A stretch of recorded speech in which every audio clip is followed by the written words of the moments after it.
मेरे भ्रात कहाँ नहीं जाता है, क्या रजदान यदि मांगे नारी तो देना पुण्य कहाता है।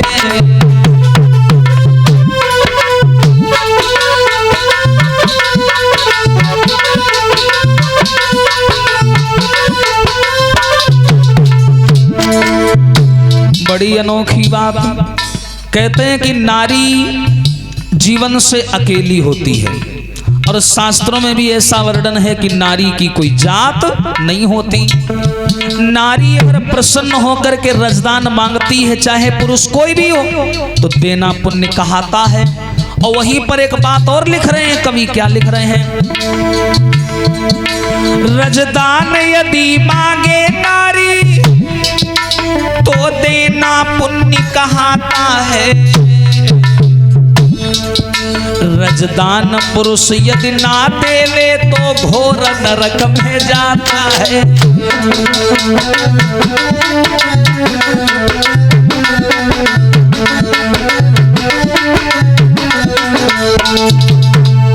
भैया हमारे तो ये बात पल्ले नहीं पड़ी। अब शास्त्र तो अनुमति दे रहे हैं, अगर कोई नारी अपनी मर्जी से, आपकी मर्जी से नहीं, आप अगर मर्जी करते हैं, जबरदस्ती करते हैं, तो बलात्कार की श्रेणी में आ जाता है। अगर नारी अपनी तरफ से प्रसन्न होकर रजदान मांगती है तो देना पुण्य कहाता है, अगर पुरुष मना करता है तो घोर नरक में जाता है। बताओ, अगर ये बात खुल के कह दी जाए तो लड़ाई भी हो सकती है ना? तो यहाँ पर तारा ने चंद्रमा से यही बात कही, तो चंद्रमा थोड़ी देर के लिए शांत हो गया, बोला बात तो सही कह रही है, शास्त्र मैंने भी पढ़े, उसमें ऐसा वर्णन भी है, लेकिन माँ होती है, माँ के साथ में कैसे विवाह कर ले? मर्यादा होती है, कितना भी शास्त्र अनुमति दें। और देखिए आज के समय शास्त्रों में बहुत ऐसी चीजें हैं जो मिलावटों से भरी हुई हैं, ध्यान रखना। बहुत ऐसी चीजें हैं जो समाज में नहीं बताई जा सकती, बहुत ऐसी भरी हैं। जब बताते हैं, जब हमारा देश गुलाम था अंग्रेजों का, तो बहुत ऐसे अंग्रेज हमारे भारत में आए। उनमें से एक अंग्रेज था जिसे संस्कृत बहुत अच्छे से आती थी, वो यहाँ हिंदुस्तान में रह करके गया था, संस्कृत का विद्वान था, हिंदी का बड़ा विद्वान था। तो उसने क्या किया, जो हमारे देश का संविधान था पहले वाला, अब तो कॉन्स्टिट्यूशन चलता है जो डॉक्टर भीमराव अंबेडकर ने लिखा है ना, और जो पुराना वाला संविधान था जो प्राचीन काल में राजा महाराजाओं के समय चला करता था, उस संविधान का नाम था मनुस्मृति, ध्यान रखना। और मनुस्मृति को अंग्रेजों ने उठवाया। जब ये गुलाम था हमारा देश, बड़ा बुरा लगता है ये शब्द बोलने में, हाँ, क्योंकि जब गुलाम था तब बताते हैं अंग्रेजों की संख्या थी 1 करोड़ और भारतवासियों की थी 40 करोड़। और बताओ अगर एक आदमी 4 आदमियों को कूट के चला जाए तो कितनी शर्म की बात है भाई। 4 1 को कूटे तब तो सही है, अगर 1 4 को कूट के चला जाए तो कितनी शर्म की बात है ना। तो ये कूट के चले गए, क्यों चले गए? क्योंकि हम भारत वालों में बड़ी कमी। क्या कमी? अगर कोई हमारी बिरादरी का कोई आदमी मार खा रहा है या दुख सह रहा है तो हम लोग उसका सहयोग देने की बजाय और उसे नरक के गाल में झोंकते चले जाते हैं। ये हमारी कमी है और इसी कमी का इन लोगों ने फायदा उठाया। और एक कमी हिंदुस्तानियों में क्या, इन लोगों को सबूत दो चाहे ना दो, अगर किसी की किसी से लड़ाई करवानी है तो एक हिंदुस्तानी का कान भर दो और वो जाकर के दूसरे हिंदुस्तानी के ऊपर लाठी चला देगा। ये सबसे बड़ी कमी है। अगर यहाँ किसी बड़े भाई से कह दिया जाए कि तुम्हारा छोटा भाई वहां चौराहे पे खड़ा होकर तुम्हें गाली दे रहा था, तो अब वो ये नहीं देखेंगे कि बात सही है कि झूठ है, बच जाएंगे और छोटे वाले भाई से लड़ जाएंगे। इसी कमी का फायदा इन लोगों ने उठाया। तो उन अंग्रेजों ने इन शास्त्रों को मंगाया, मनुस्मृति को मंगाया, और जो अंग्रेज संस्कृत में विद्वान था उस अंग्रेज से कहा ऐसा करो, इन शास्त्रों को पढ़ करके मुझे बताओ कि इसमें है क्या, इसमें हिंदुस्तानियों की नस दबी हुई है, हिंदुस्तानियों की कमजोरी छिपी हुई है, वो कमजोरी हमें बताओ।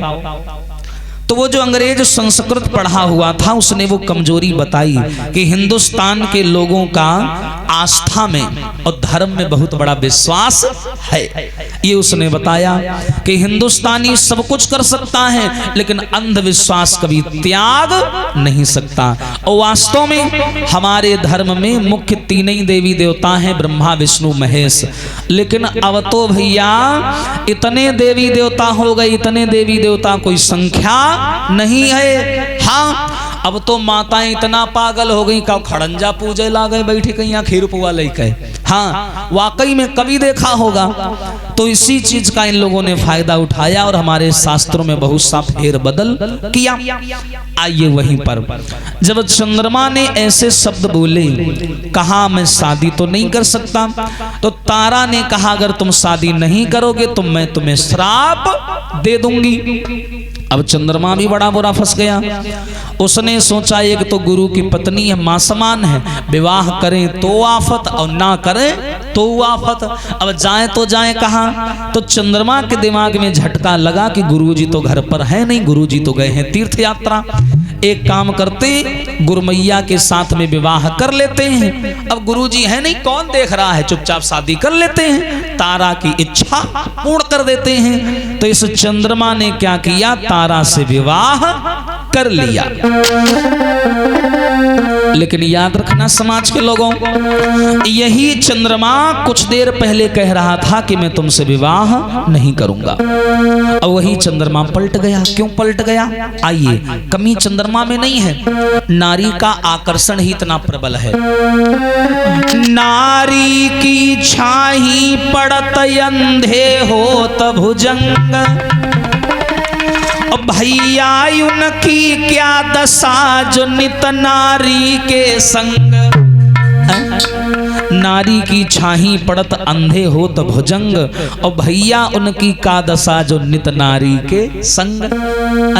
गलती चंद्रमा की नहीं है। एक कवि कहता है क्या, हरि क्या छिपा दिया हर नारी में, और जो नहीं देखने में आता है।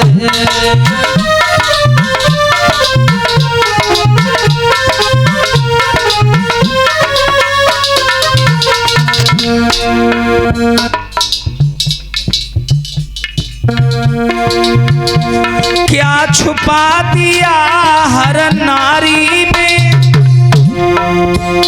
जो नहीं देखने में आता है। और नारी के आगे सूरवीर बलवान तलक झुक जाता है।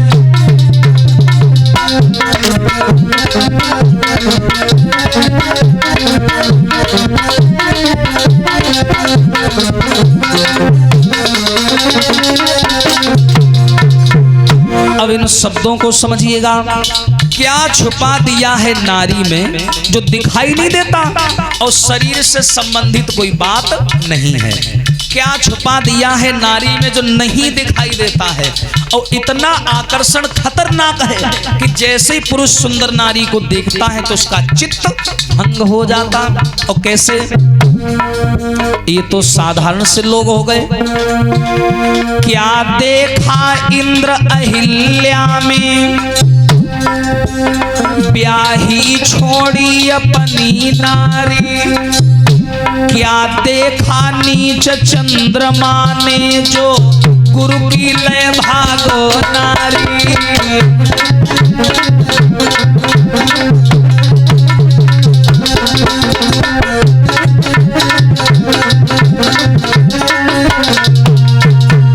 क्या देखा इंद्र अहिल्या में ब्याही छोड़ी अपनी नारी, और क्या देखा इंद्र अहिल्या में ब्याही छोड़ी अपनी नारी, और क्या देखा नीच चंद्रमा ने जो गुरु की लय भागो नारी।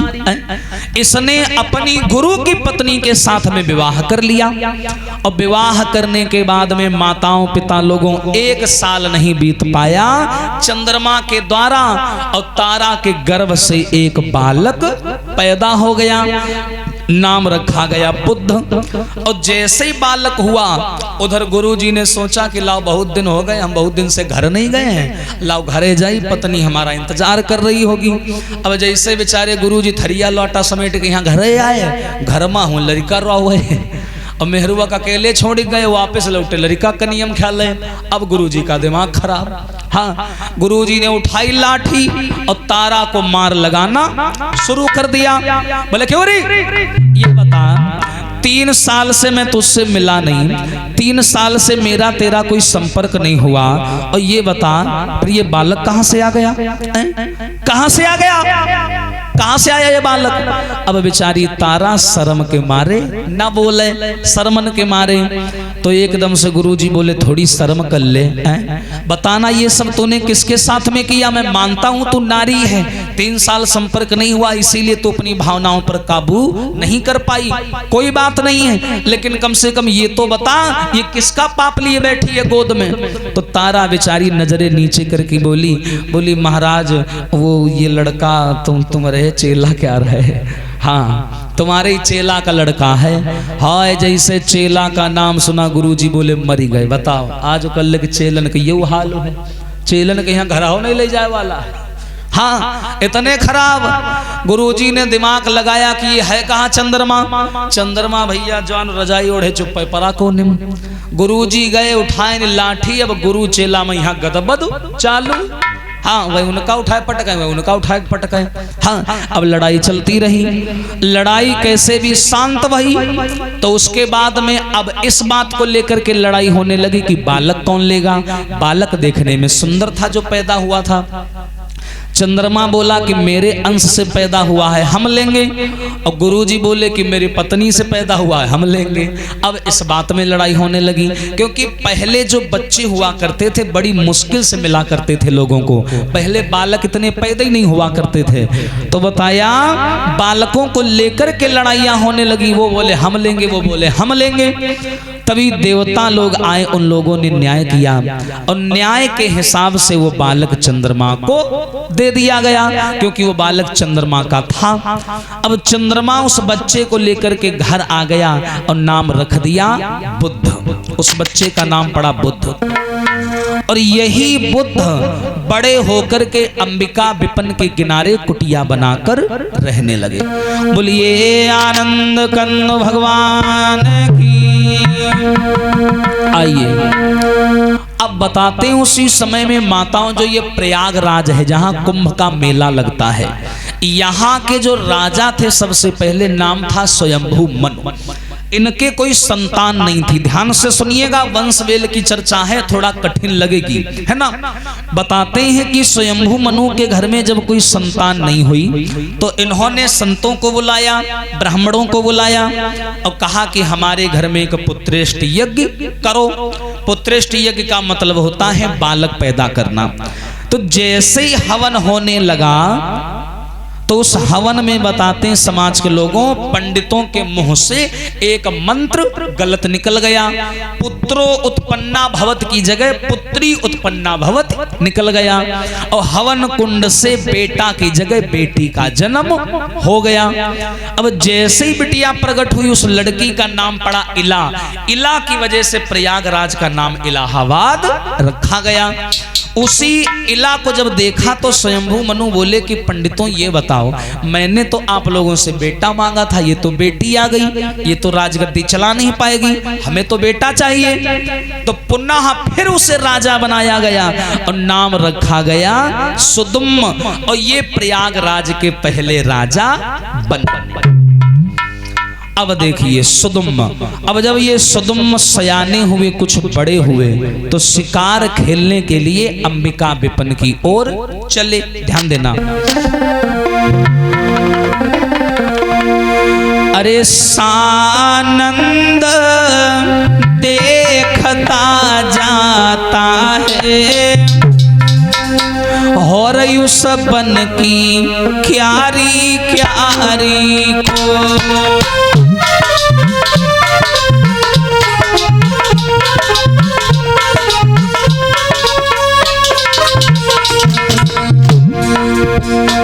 सानंद देखता जाता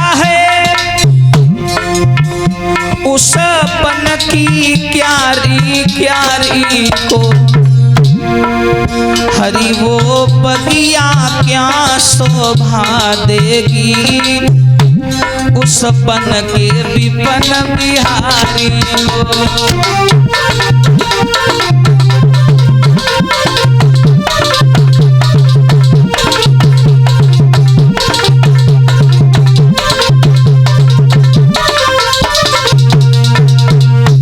ये प्रयागराज के पहले राजा नाम था सुदुम। ये अंबिका विपन की ओर शिकार खेलने चले। अब जैसे ही ये शिकार खेलने चले तो क्षमा करना समाज के लोगों, इस अंबिका विपन को श्राप लगा था कि यहाँ जो आएगा वो नर से नारी बन जाएगा। और सुदुम को मालूम नहीं था, बेचारे घोड़ा पर बैठ कर के शिकार खेलने जंगल की ओर चले। और जैसे ही जंगल में इन्होंने कदम रखा, उस जंगल को श्राप लगा है, यहाँ जो भी आएगा वो नर से नारी बन जाएगा। अब जैसे ही विचारों ने जंगल में कदम रखा, हाय समाज के लोगों, जो घोड़ा था वो तो घोड़ी बन गया और जो राजा हते वे बन गए रानी। हाँ, शरीर के ऊपर महिलाओं वाले वस्त्र आ गए। अब राजा जी चौंक करके झाड़ी में छुप के बैठ गए जाकर के, बोले हे भगवान ये कैसे हो गया, मैं तो अच्छा खासा घर से आया था और जैसे ही मैंने इस जंगल में कदम रखा मैं नर से नारी बन गया। अब मैं क्या करूं? अरे हम लौटी कहां को जावे,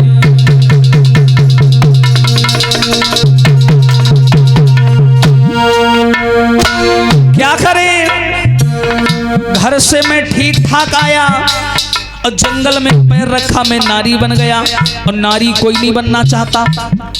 अरे आदमी को दुख तब ज्यादा होता है जैसे तुम अचानक नारी बन गए और तुम्हें ये ना पता हो कि हम पहले पुरुष थे, तो दुख नहीं होता है। एक तो नारी बन गए, ऊपर से इनको याद भी था कि हम पुरुष थे, तो वो बात याद याद करके रोने लगे। बोले हाय अब क्या करें? अरे हम कौन दिशा को जावे, किन से मन की बेथारे सुनावे।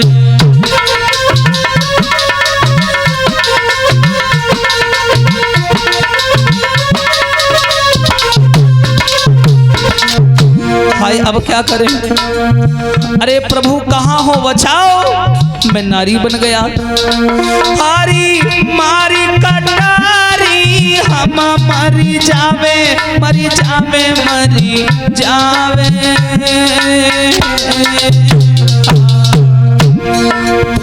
अरे नाई लौटी भवन को जावे।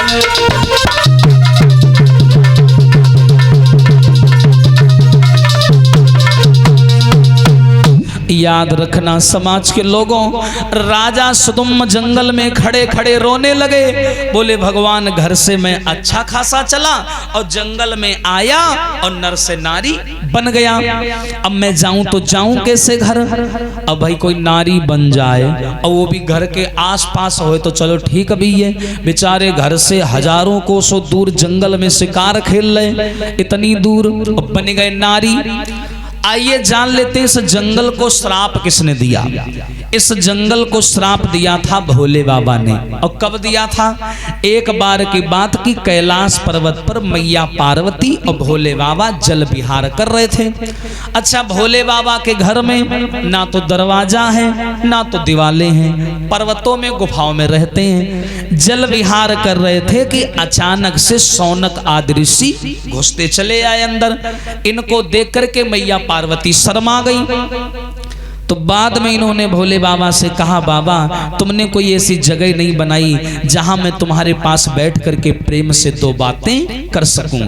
यहाँ ना गेट है ना किवाड़ है, जही का देखो मुंह उठाए चला वो तो घुसते है। हाँ, पता नहीं मैं कैसे हालत में बैठी हूँ। तो इसीलिए इन्होंने क्या किया, भोले बाबा ने इस वन को अपने लिए चुना था और श्राप दे दिया कि यहाँ जो भी आएगा वो नर से नारी बन जाएगा। इनको पता नहीं था, मुंह उठा के पहुंच गए, नर से नारी भैया बन गए। और जैसे ही ये बने नर से नारी, आहा खड़े खड़े जंगलों में रो रहे हैं, बोले अब क्या करें, ऐसी हालत में घर भी नहीं जा सकते क्योंकि नारी हैं और रास्ता में कोई मिलेगा नशेड़ी तो और आफत है, नारी तो है, डर तो लगता ही है थोड़ा बहुत। और मेरी पत्नी मेरा इंतजार कर रही होगी, मेरे घर वाले मेरा इंतजार कर रहे होंगे, मेरी प्रजा मेरा इंतजार कर रही होगी, और हम बताओ नारी बनी गए, बड़ी मुसीबत। अब ये वहां से हिम्मत हार गए, बोले घर जाने का कोई फायदा नहीं, अगर घर जाऊंगा पत्नी पूछेगी तुम कौन हो बहिनी, कहाँ थी आई हो, हाँ हम तो बताओ पति, हम तो बहिनी बहिनी की बात करी है, तो क्या फायदा घरे जाए। तो इन्होंने क्या किया, मरने का निश्चय कर लिया सुदुम्न ने, और उसी जंगल में कुआं की तलाश करने लगे। कौन, सुदुम्न। अब ये कुआं ढूंढते ढूंढते ढूंढते ढूंढते ढूंढते ढूंढते जंगल के किनारे पहुंच गए। ए भैया, जहां महाराज बुद्ध की कुटिया जंगल के किनारे पड़ी हुई थी, और ये भी वहीं पहुंच गए। और जैसे ही पहुंचे महाराज सुदुम्न लाल पीली साड़ी में चले जा रहे थे, तो महाराज बुद्ध ने दूर से देखा कोई लाल पीली साड़ी में चली आ रही है। तो बुद्ध महाराज बड़े खुश हुए, बोले कौन हो तुम, बड़ी सुंदर भी लग रही थी ये देखने में। हाँ, चलो पड़ी, आई सामने, और सामने आकर के इन्होंने प्रश्न कर दिया, महाराज मैं प्रयागराज का राजा हूँ, और मुझ पे पड़ी मुसीबत भारी है,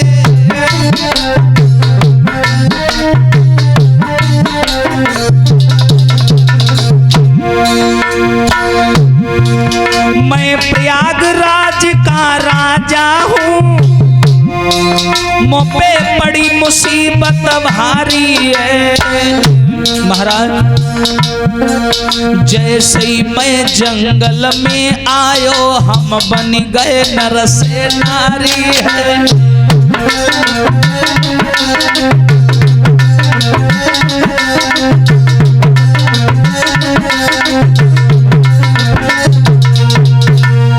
आंखों में आंसू भर करके सुदुम्न ने बुद्ध से कहा, बुद्ध बोले कौन हो, कहाँ रहती हो, और कहाँ ये जंगलों में घूम रही हो। सुदुम्न बोले देखो थोड़ा होश में बात करो, रहती रहती ना करो।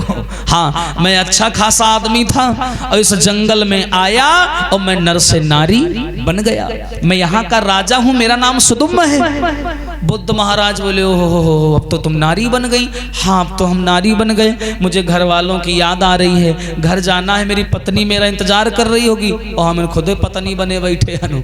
हाँ, हम कैसे घर जाएं। तो बुद्ध कहे लग तो का करी हो, फिर का सोचा हो, कुछ विचार बनावा हो। बोले विचार का बनावा है, मरे खातिर कोइया उइया ढोड़े न मिले तो कूदी जाई मरी जाई, घरे जाए कोई फायदा नहीं। बुद्ध बोले मरो वरो ना, एक काम करो, या पीछे मड़ैया जो हमारे परी है, अहिका अपनो घर समझ लो, ठीक है, ये रहो हमारे संगे, अपनो घर समझो, 4 रोटी सेंको, 2 तुम खाओ और 2 हम खाई, प्रेम तेरे तुम ही रहा लागो, और हम तो बाबा आदमी हैं, काहे तुम का डरो। तो सुदुम्न जो नारी बन के रहे सोचे लगी, हाँ बात तो सही है, बाबा है, प्रेम ते रहे लगी, बाबा वैसे सीध होती हैं। हाँ, और भैया हर तिलकधारी सीध नहीं होते, यह ध्यान रखो। हाँ, हर तिलकधारी सीधा भी नहीं होता है। वास्तव में कहते हैं कि ऐसे आदमियों से बहुत ही ज्यादा सावधान रहे जो बहुत लंबा टीका लगावत है। इतना बड़ा है हमारा, इतना बड़ा तुमका थोड़ी कही रहे हैं, लंबा तुम्हें लगावत है, आज लगावा नहीं हो। हम ते का कहते हैं हमें खाए में तेज हैं, और वजन तौला जाए तो 1 कुंटल 35 किलो, और कहा हम 55 किलो, 3 गुना हमते ज्यादा है, हमते का खाते बना ज्यादा है। हाँ, अब देखो भैया, इन्होंने क्या किया, सुदुम्न जो नर से नारी बन गए थे, इन्होंने क्या किया, अब बेचारे बुद्ध कह लग ही तुम रहो, कौन ना जाए, कहीं जाने की जरूरत नहीं है, तुम यहीं रुको आराम से। सुदम बोले अच्छा ठीक है चलो यहीं रहिबे। अब बेचारे जो नर से नारी बन गए रहे वो वह मड़ैया मैया बुद्ध बाबा के संग है रहा लाग। 3-4 दिन तो बड़े नीके कटे, बहिनी बहिनी चले भैया, बहिनी खाना ले आओ, बहिनी पानी ले आओ। अब ये बहिनी बहिनी केवल 4-5 दिन चला बस, ज्यादा नहीं। वही के बाद का भवा ए जी ओ जी कहाँ मरी गई। हाँ अब क्या हाल हो गया, अरे होने लगा बिहार तब और उसी विपन के तीर।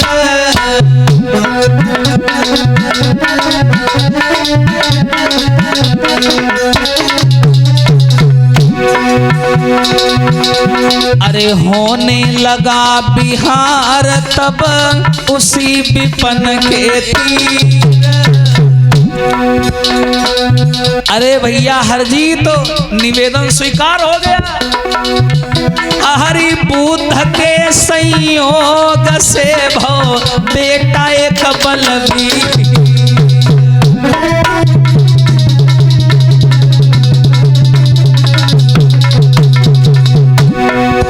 अब 3-4 दिन तो बड़े आराम से कटे, बहिनी खाना ले आओ, बहिनी पानी ले आओ।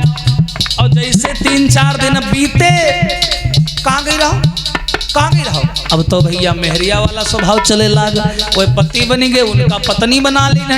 अब वहां उस आश्रम में पति और पत्नी का प्रेम चलने लगा। अब वो प्रेम इतना आगे निकल गवा कि बुद्ध के द्वारा सुदुम के गर्भ से एक लड़का हुई गवा ले। अब सुदुम वही का कनियम ले बैठे और रोवे, लड़का अलग रोवे अपना अलग रोवे, कहा मरेगा कि ना से हो बबूना कहा जरा बहिनी। हाँ अब बताओ, अरे जातो धरो पुरवा नाम राजा ने दुख मनायो। हरि जाको धरो पुरवा नाम राजा ने दुख मनायो।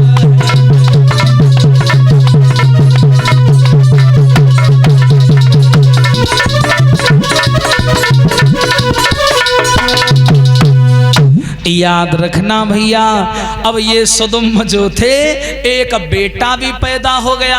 अब कन्या में यहाँ ले वही का बैठे वो पै पै पै रोवे। अब सुदुम धर धर खिसे आए। हाँ कहा बताओ भगवान कैसी जिंदगी और तन केरी। घर ते चले न जंगल में घुसन नारी बनी गए ना, और नारी बने त्यार नाई यह कनियम पे पे। हाँ अब बताओ वही का, और बाबा गायब, वही लंबे तिलक वाले वही गायब, गायब ई गायब।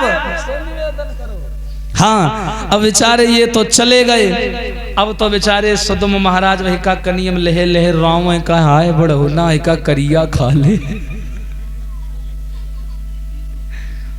की टांग टूटी जाए लगड़ा हुई जाए। हाँ बेचारे भला बुरा बोले कहा तेरा ना झगड़ा बहिनी। अब बताओ यो कनियम पर आप पे पे कही रहा का कहाँ ले जाही।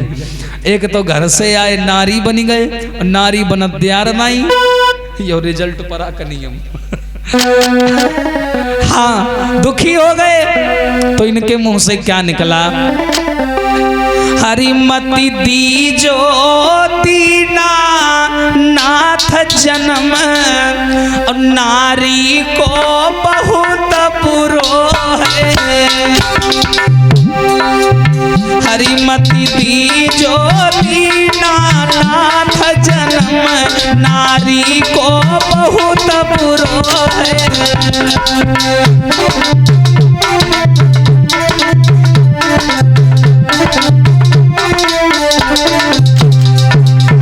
हरे मति दीजो दीना नाथ जन्म नारी को बहुत बुरो है।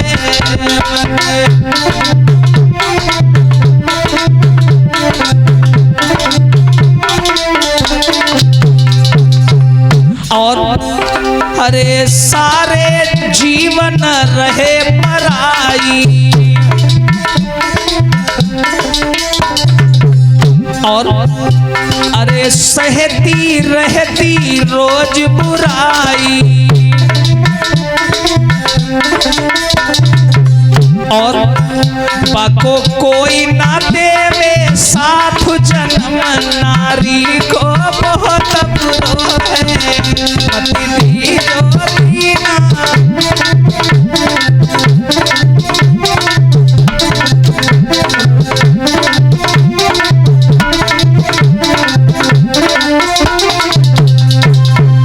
अब सुदुम लहे वही का कनियम बैठे रोए। हाँ, अब ये सोचने लगे मैं कैसे घर जाऊं, घर वालों की याद आ रही है। अब नारी बना बैठा हूं, घर जाऊंगा घर वाले पहचानेंगे नहीं, पत्नी हमको घर में नहीं घुसने देगी। अब हम करें तो करें क्या? ध्यान से सुनना भैया। तो महाराज सुदुम जिनके लड़का हुआ था, इन्होंने मैया पार्वती का ध्यान किया। पार्वती सामने आई, बोली बताओ क्या काम है? सुदुम बोले मैया तुम्हारे पति भोले बाबा के श्राप की वजह से हम नर से नारी बन गए हैं। हाँ, और नारी बन गए लड़का हुईगा, तो ऐसा करो हम जैसा हते न हमका वैसे कही दो, हम नारी बन के नहीं रहे, बहुत आफत ही है माँ।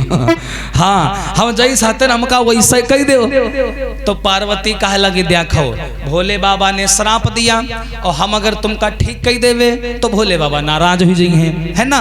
तो ज्यादा तो हम कुछ नहीं कर सकते हैं, लेकिन एक वरदान दे रहे, तुम 1 महीना नर रहोगे और 1 महीना नारी रहोगे, इतना तो तुम्हारे लिए कर सकते हैं।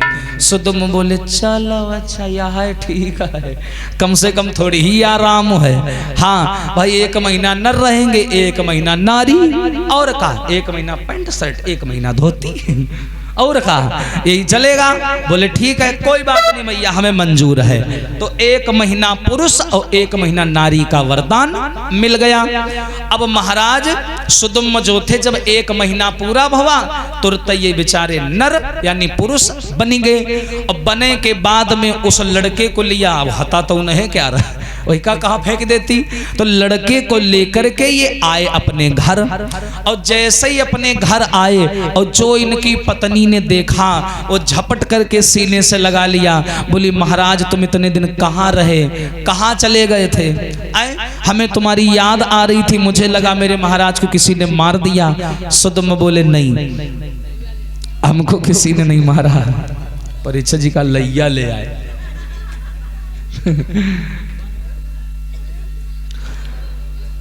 अब सुदुम अब जैसे ही भैया महीना पूरा हुआ पुरुष बने और घरे लौट के आए, तो पत्नी जो थी इनके चिपक करके रोने लगी। बोली तुम कहाँ रहे हो तने साल, कहाँ गायब हो गए रहा हो? सुदुम बोले कहूँ नहीं, थोड़ा काम में यहाँ फंस गए रहन। अच्छा अच्छा। तो पत्नी कहे लगी लड़का कहीं का उठा लायो? सुदुम बोले जंगल में यहाँ जाते रहे, झाड़ी में परे परे रावत रहे, पता नहीं कोई फेंक गवा हुई है तो उठा लाइन। सुदुम यो नहीं कहने की यो हमारू ही है, यो नहीं बताए नहीं, यो कहाँ है कोई, यो कहाँ है कहीं बर्फ वाला आगा का। हाँ, सुदुम यो नहीं बताए कि यो हमारो ही है, यो कहे लाग कि जंगल में परे परे रावत रहे तो एक उठा लाइन। अच्छा, अब ये अपने पत्नी के साथ में प्रेम से रहने लगे, लेकिन सुदुम की पत्नी को ये नहीं पता था कि मेरे पति को वरदान है 1 महीना नर और 1 महीना नारी वाला। और सुदुमों की गलती रही, ये अपने पत्नी के यहाँ नहीं बताए देखो हम जंगल थी आए हन, यो लड़का हमारे है, इनका पूरी बात बता देख रहा है, शर्मन मारे नहीं बताए बेचारे की का सोची है। हाँ एक हमारे नहीं बताए नहीं, तो भैया अब वही का पता, और ना उनकी पत्नी को पता था कि हम 1 महीना नर रहेंगे 1 महीना नारी, या बात उनकी पत्नी का यहाँ नहीं पता रहा है। अब जो लड़का लेके आ रहा है वही का भैया पालन पोषण हो लाग हुई महलन में, यहाँ धीरे धीरे लड़का बड़ा होने लगा। तो एक दिन की बात कि महाराज सुदुम और सुदुम की पत्नी दोनों भैया बिस्तर में आराम कर रहे थे, आसन पर लेटे हुए थे। और जैसे रात की 12 बजे महीना बदला तो सुदुम जो रहे वो रजाई के भीतर बनी गए नारी। हाँ, और अपना नारी बने, उनकी नारी बगल में लेटी। हाँ, उनकी पत्नी लेटी, वही पत्नी बनी गए। और जैसे पत्नी बने, सवेरे सुदुम की पत्नी उठी उसने झाड़ू लगाया और झाड़ू वाड़ू लगाने के बाद में उसने सोचा लाओ अपने आदमी के यहाँ जगाई जाए। महाराज सावत हुई हैं, यू नहीं पता महाराज बदल गए। हाँ, अब वह जैसे बेचारी आई और जैसे रजाई खींचे सी चादर हटाए सी, उसने क्या देखा, उसे तो लगा मेरे पति सो रहे हैं इसमें। अब उसको क्या पता कि पति को वरदान है 1 महीना नर 1 महीना नारी वाला। तो जैसे ही उसने चादर हटाई तो बाने चादर तुरंत हटाई है, बामे नारी पड़ी दिखाई है, बामे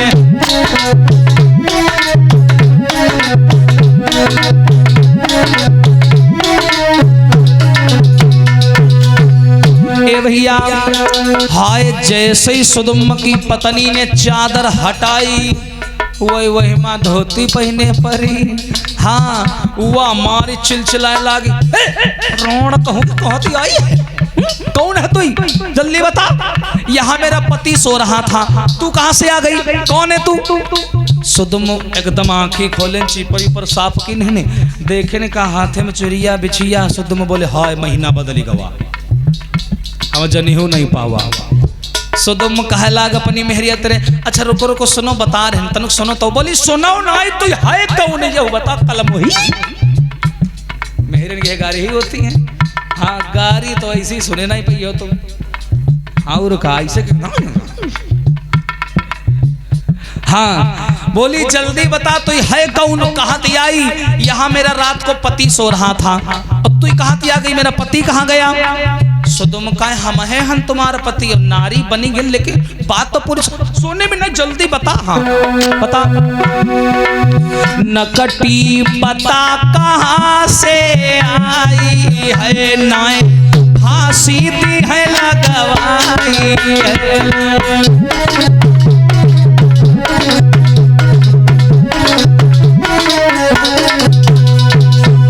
सुदुम्म की पत्नी बोली जल्दी बता तू कौन है। सुदुम्म बोले देखो अब हमारी बात सुन लो, हम है तुम्हारा पति हनु, लेकिन बात तो सुनी हो, हम गए रहन जंगल शिकार ख्याल और वही जंगल के यहाँ लाग रहा है श्राप कि हियन जौन आई नरते नारी बन जाई, तो हम हूँ गेन बनी गई नारी। तब पार्वती जी मिल गई, वही वरदान दी है कि तुम 1 महीना नर रही हो 1 महीना नारी। एक मारे हम बाहर फंसे रहे नत्ते दिन, और बस गलती यह रही कि हम तुमका पूरी बात नाई बताई सही सही, हम है तुम्हारे पति हन। कल संजा के हम महीना पूरा भा और हम दोबारा नारी बन गए। हाँ, तो रोते हुआ कहे लग तू कहानी सुना रही हमका झूठी मोटी, सही सही बता कौन है, खाल खिंचवा के भूसा भरवा दे। हाँ सही सही बता कौन है। सुदुम्म कहा लग हम हैं हनु, अगर तुमका भरोसा नहीं हुई रहा है तो भाई 1 महीना और रुक जाओ, अगर हम पुरुष बन जाई तो हमका अपन पति मान ले हो, और ना बनी तो कहूँ भैया लटकवा दे हो, और रुका है अतने हुई सकते है। पत्नी बोली हाँ चलो 1 महीना देख लिन जाए। 1 महीना वो इंतजार करती रही। जब दोबारा सुदुम्म नारी से पुरुष बने तब तो भैया वही का तनुक तसल्ली मिली कि हाँ हमारा आदमी है, हाँ वो जान गए हमारे आदमी हैं। तब उन्होंने अपने पति को अपना लिया, और वह कई दिन हंसिया हुआ अगर तुम पुरुष नाई बने हो तो हाथी के नीचे को चलवाई भी तुम कहा। हाँ अब देखो, अब ये इन्होंने एक दूसरे को अपना लिया, प्रेम से रहने लगे। लेकिन जो बालक लेकर के आए थे पुररवा नाम का बालक, ये जब धीरे धीरे बड़ा हुआ, इसका वंश बढ़ा है, तो इसी पुररवा के हुए आयु, और इसी आयु का हुआ राजा नहुस। नहुस, ये नहुस चंद्रवंशी राजा है, यदुवंशी राजा है, लेकिन समाज के लोगों इस नहुस से अपने जीवन में एक बहुत बड़ी भूल बनी गई। और आदमी के हाथों से एक छोटी से छोटी भूल उसकी जिंदगी में सूल बन जाती है। एक छोटी सी भूल सुदामा ने की थी, भगवान से झूठ बोल दिया था, दरवाजे दरवाजे भीख मांगनी पड़ी। एक छोटी सी भूल द्रौपदी ने की, दुर्योधन को अंधे का अंधा बोल दिया और भरी सभा में अपमानित होना पड़ा। छोटी से छोटी भूल। वास्तव में अगर देखा जाए तो भजन कहते किसे हैं? ये ताली बजा के भगवान का नाम गा देना यही भजन नहीं है। जरा ध्यान दीजिए किसे कहते हैं भजन। कि मन की तरंग मार लो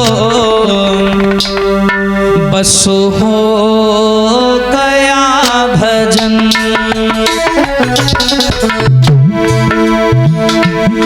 मन की तरंग मार लो, बस हो गया भजन।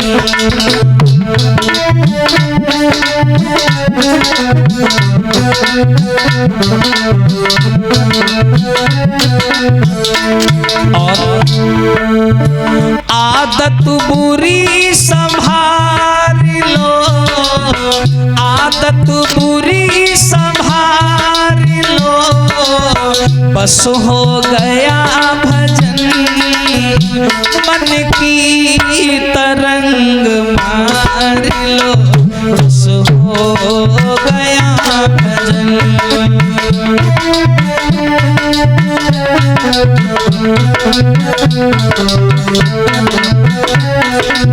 जय हो।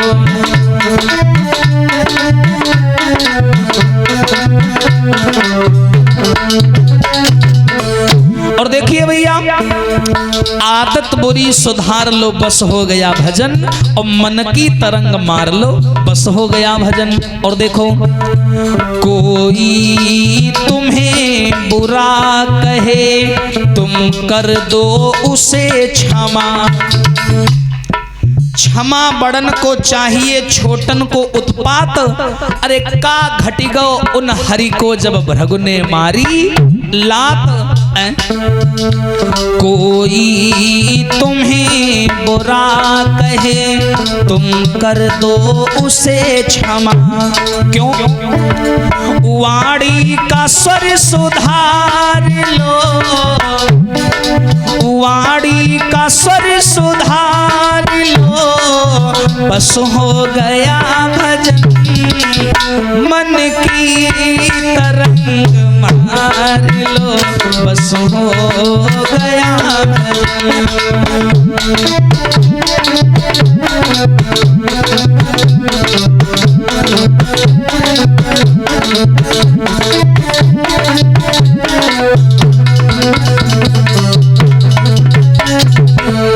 और सुनिए भैया, आए हो तुम कहाँ से और जाओगे तुम कहाँ।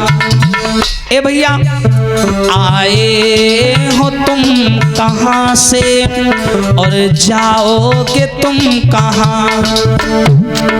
इतना ही बस विचार लो, इतना ही बस विचार लो, बस हो गया भजन। मन की तरंग मार लो, बस हो गया भजन।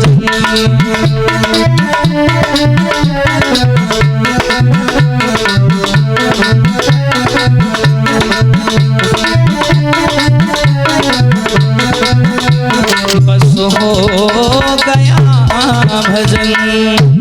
मन की तरंग मार लो, बस हो गया भजन। और आदत बुरी संभार लो, बस हो गया भजन। हाँ भैया, इस राजा नहुस ने क्या किया माताओं, इसने 100 यज्ञ कर लिए। ध्यान से सुनना। और 100 यज्ञ करने के बाद में ये इंद्रासन का मालिक बन गया। इंद्रासन यानी स्वर्ग का राजा बन गया। और कोई आदमी हो भैया, अचानक से विधायक बन जाए, सांसद बन जाए, प्रधान बन जाए, तो घमंड तो आ ही जाता है भैया, है ना। ऐसा कोई आदमी नहीं दुनिया में जिसको घमंड ना हो। अस को नहीं जन्मा जग माही और प्रभुता पाए जाए मद नहीं। ऐसा कोई संसार में नहीं जन्मा जिसे पैसा मिला हो और घमंड ना आया हो। घमंड है ऐसी चीज, जैसे मानव को धन मिलता है तो घमंड आना प्राकृतिक देन है, आ ही जाता है। तो ये जब राजा बन गया तो इसके अंदर अभिमान आ गया। तो इसने क्या किया, जो पहले वाला राजा था उसकी पत्नी को परेशान करना शुरू कर दिया। और इसने क्या किया, पहले वाले इंद्र की पत्नी सची के लिए एक पत्र लिखा। और उस पत्र में लिखा कि सुनो हे इंद्राणी, मैं वर्तमान समय में इंद्र का राजा हूं, इंद्रासन का मालिक हूं। तब है कहते न लावा करो, कमरा बंद करो। हाँ, अब देखो इसने 100 यज्ञ करके ये स्वर्ग का राजा बन गया। और जब स्वर्ग का राजा बन गया तो जो पहले वाला इंद्र था उसकी पत्नी को इसने देख लिया। उसका नाम था सची, देखने में बहुत सुंदर थी। तो इसने क्या किया, अपनी ताकत का फायदा उठाते हुए, भाई राजा बन गया अब कुछ भी कर सकता था, तो इसने पहले वाली इंद्र की पत्नी को परेशान करना शुरू कर दिया। अब पहले वाले इंद्र की पत्नी के लिए एक पत्र लिखा। क्या लिखा?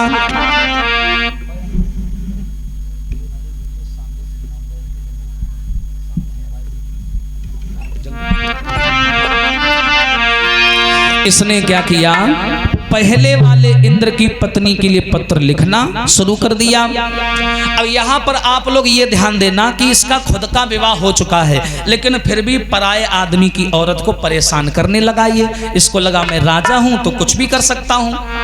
तो इसने क्या किया, पहले वाली इंद्र की पत्नी को पत्र लिखने लगा। अब क्या लिखा पत्र में, जरा ध्यान देना।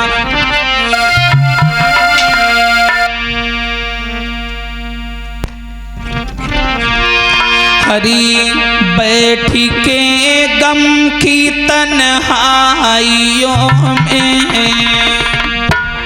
पत्र लिख रहा है। क्या? सीधा महाराज। बैठी के गम की तन्हाइयों में, तेरे बारे में सोचा करेंगे।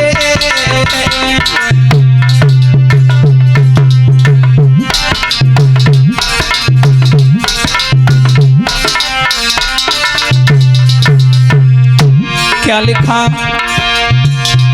बैठी के गम की तन्हाइयों में, तेरे बारे में सोचा करेंगे। सामने रख के तस्वीर तेरी, हाँ, सामने रख के तस्वीर तेरी, उसे जी भर के देखा करेंगे।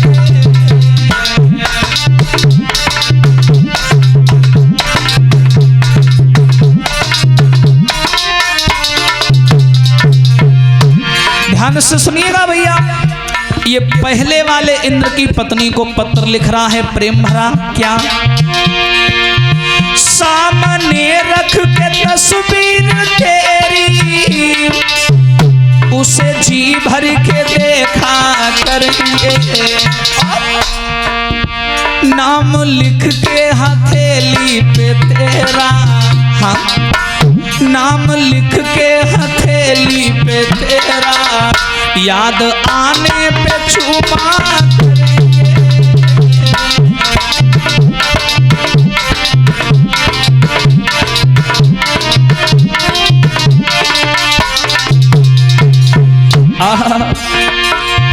नाम लिख के हथेली पे तेरा, याद आने पे चुमा करेंगे।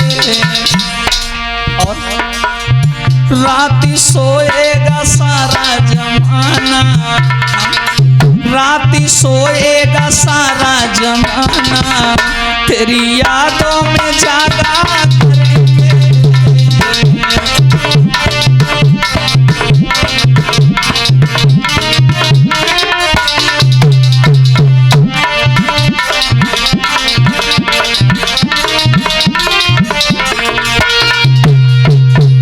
अब यहां पर ध्यान देना, इसने क्या किया, पहले वाले इंद्र की पत्नी को पत्र लिखा। और उस पत्र में लिखा कि सुनो इंद्राणी, मैं यहाँ का राजा हूँ। मैंने जब से तुम्हें देखा है मुझे तुमसे प्रेम हो गया है। मैं तुमसे गंधर्व विवाह करना चाहता हूँ, और अगर तुमने हमारी बात को ठुकराया तो मैं इस समय राजा हूँ, तुम्हें और तुम्हारे पति को उठा करके जेल में डाल दूंगा। इसने पत्र लिखा और नीचे हस्ताक्षर कर दिया, भेज दिया।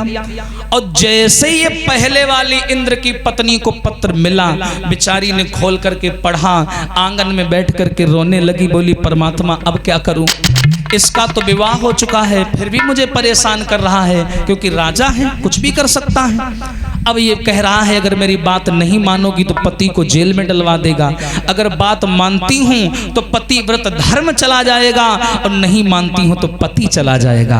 अब बेचारी बीच में फंसी है, सोच रही है करे तो क्या करे।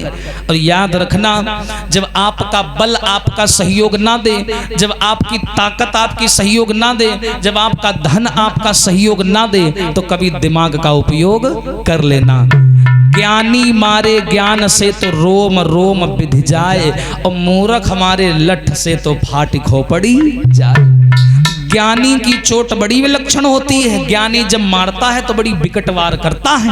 हाँ, तो इस नारी ने दिमाग लगाया अगर इसकी बात मानूंगी तो जग में बदनाम हो जाऊंगी, हाँ लोग मुझे गलत समझेंगे, और नहीं मानूंगी तो ये मुझे और मेरे पति को मरवा देगा। एक काम करती हूँ, दिमाग से इसको फंसा करके मरवा देती हूँ। अब देखो नारी का दिमाग, वे वहां अपना दिमाग लगा रहे हैं, कुछ नहीं हुआ, और इसने यहाँ दिमाग लगा दिया। उसने वो पत्र लिया और पत्र के पीछे लिखना शुरू कर दिया। देखो नारी की चाल कितनी खतरनाक होती है। इसने वो पत्र लिया और पत्र के पीछे लिखा कि महाराज मैं भी तुमसे प्रेम करती हूँ। देखो नारी का दिमाग, मैं भी तुमसे प्रेम करती हूँ, लेकिन मेरी एक शर्त है। मैं शादी को तो तैयार हूँ, लेकिन एक शर्त है। क्या? हम शादी को तैयार और शर्त एक अलग हमारी है, शर्त एक अलग हमारी है। तुम मानो मेरी बात, बनूं मैं नारी तुम्हारी। कौन सी शर्त? कि जब तुम मिलबे को आना, कि हमसे मिलबे को आना, हरे रथ को जइयो भूली पालकी में बैठ के तुम आना। जब तुम मिलबे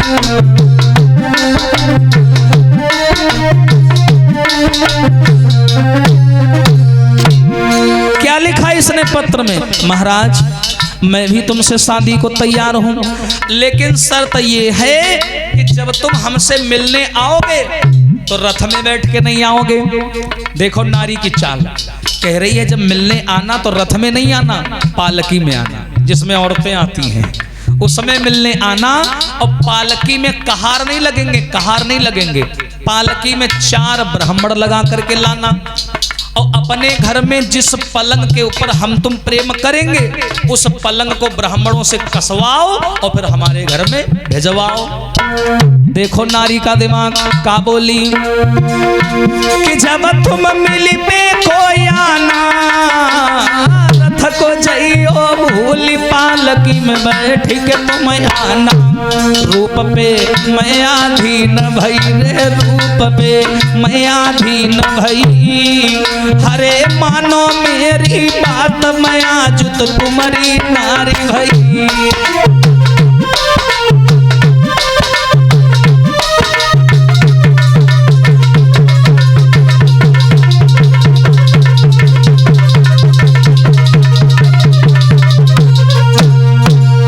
अब देखो इसने वही काम किया, इसने पत्र के पीछे लिख दिया महाराज जब मिलने आना तो रथ में नहीं पालकी में आना, और उस पालकी में कहार की जगह ब्राह्मण लगा करके लाना।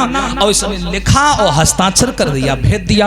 अब जैसे ये पत्र वापस नहुस को मिला, इसने पढ़ा कि हाँ मैं तैयार हूं, लेकिन रथ में नहीं पालकी में आना। इसने पढ़ लिया, इसने पत्र पढ़ा, खुश हो गया कि वो मिलने को तैयार हो गई।